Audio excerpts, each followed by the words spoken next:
ওই যে নওশাদ সিদ্দিকী বেঈমান এখনো তোমাদের বলে নাই একটা বুদ্ধি 400 করে কাগজ ফিরেছে। আইএসএফ আর বিজেপি যে সমস্ত বুদ্ধি দিয়ে বারবার দাঁড়াবে, যে সমস্ত বুদ্ধি একটা দেখা যাবে, একটা ঘরে মারতে হবে, খেলাতে যাবে, বলতে হবে বেঈমান বিশ্বঘাত করার চেষ্টা করছে। জেলা পরিষদ আমাদের, পঞ্চায়েত আমাদের, আর আজকে সারা জেলা আমাদের, রাজ্য আমাদের, পঞ্চায়েত তন্ত্র আমাদের, বিডিও আমাদের, কারেন্ট না বিশ্বাস করে বলছে কেন্দ্র থেকে অবজারভার আনতে হবে। অবজারভার আনবে কেন্দ্র থেকে, তাহলে রাজ্যকে পুরো মাথা পাথুরি দিচ্ছে। সেই জায়গায় দাঁড়িয়ে আমাদের এখানে আইএসএফ ও বেঈমানের বিষয়ে কোনো বাচ্চারা একটা কথা বলে না যে আজকে এখানে আমাদের আজকের বিকেলে আমি একটা বুড়ো মানুষ 86 বছর বয়স, তার প্যাকেটে দেখলে 10-12টা কাগজ আছে, সে থুতুর করে যাচ্ছে কোথাচ্ছ বলে আমি জেরক্স করতে যাচ্ছি, বল খন্ড কি লাগবে দেখি না, চালের কার্ড, রেশন কার্ড সব আছে, মানে কটা জেরক্স করবে, তারপরে বিশ্বাস হয় না যে কোনটা দিয়ে আমি সন্তুষ্ট হব। আমি বলবো তুই বাড়িতে হয়ে বলছেন না আমার নাকি বাংলাদেশে পার করতে হবে।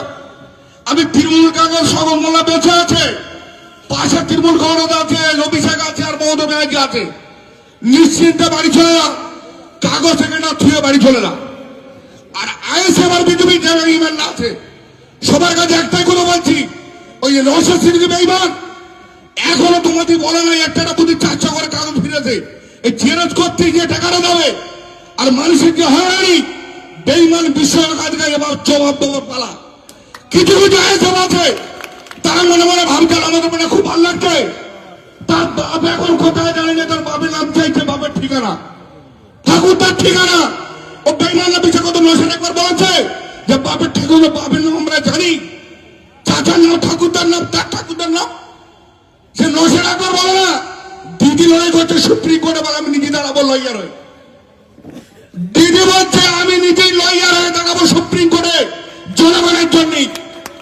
তাহলে আমাদের পাশে একমাত্র দিদির অভিষেক আর আমাদের তৃণমূল কংগ্রেস ছাড়া কেউ আমাদের পাশে নেই।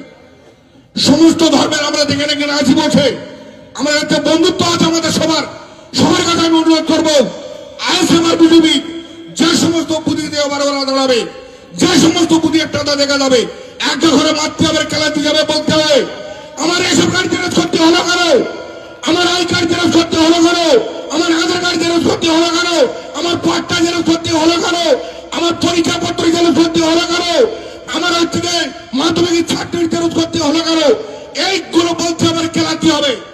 সবার কাছে আমি অনুরোধ করবো আজকের আমাদের বিধায়ক এই রাত্রি পরিকল্পনা করে যে আমাদের মানুষগুলো গরিব মানুষ ঠিকের বাঁচে, তার জন্য আজকের আমাদের সবার ডেকেছে।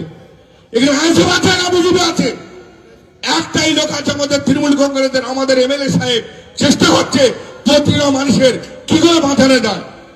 আমি সবার কাছে অনুরোধ করবো এবার ওটা জবাব দিতে হবে এই কথা বলে, আর মহিলাদের সম্মেলন যেটা হবে ওই তারিখই সর্বশক্তি দিয়ে মাঠ আমরা ভর্তি করবো এই কথা বলে আমার সংক্ষিপ্ত বক্তব্য শেষ করছি।